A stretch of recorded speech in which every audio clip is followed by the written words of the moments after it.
16 septembre 1936, 5h15 du matin. Au large de l'Islande, dans une tempête déchaînée, un navire légendaire vit ses derniers instants. À son bord, un homme de 69 ans refuse d'abandonner son équipage. Son nom, Jean-Baptiste Charcot. Son navire, le Pourquoi pas. Cette nuit-là, la France va perdre son plus grand explorateur polaire. Mais l'histoire qui vous attend va vous donner des frissons.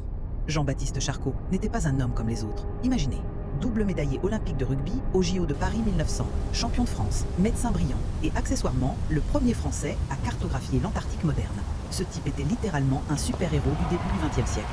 Mais le détail le plus fou, dans son enfance, quand on lui demandait s'il deviendrait vraiment explorateur, il répondait toujours « pourquoi pas ».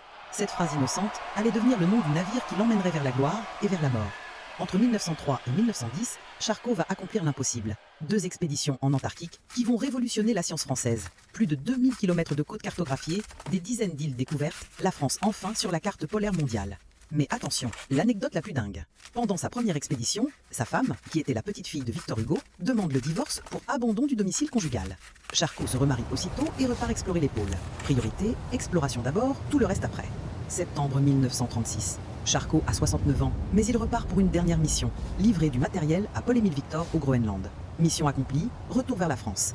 15 septembre, 13h. Le Pourquoi pas quitte Reykjavik par temps magnifique. Mer calme, ciel bleu. Les marins sont heureux de rentrer. Mais vers 16h, le baromètre chute brutalement. Charcot et son commandant le Conilla comprennent immédiatement. Une tempête monstrueuse arrive. Décision héroïque, faire demi-tour pour sauver l'équipage. Mais c'est déjà trop tard. La tempête rattrape le navire, avec une violence inouïe. 12 heures d'enfer vont commencer. Toute la nuit, le Pourquoi pas lutte contre les éléments déchaînés. 4h30 du matin, l'antenne radio est détruite. Plus de contact avec le monde.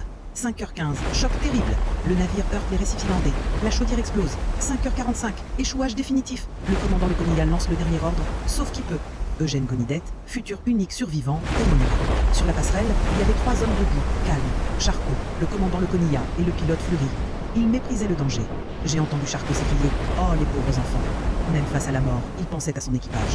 Et puis, le geste ultime. Charcot libère Rita, la mouette mascotte du navire pour qu'elle survive. Puis, sans gilet de sauvetage, il refuse de quitter son poste. Il coule avec son navire, fidèle à la tradition maritime. Bilan, 40 morts, un seul survivant.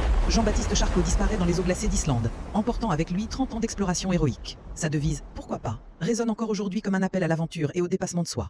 Champion olympique, explorateur de génie, héros maritime, Charcot était tout cela à la fois. Une légende française que trop peu connaissent. Alors, la prochaine fois qu'on vous demandera si vous voulez relever un défi impossible, vous savez quoi répondre. Pourquoi pas ?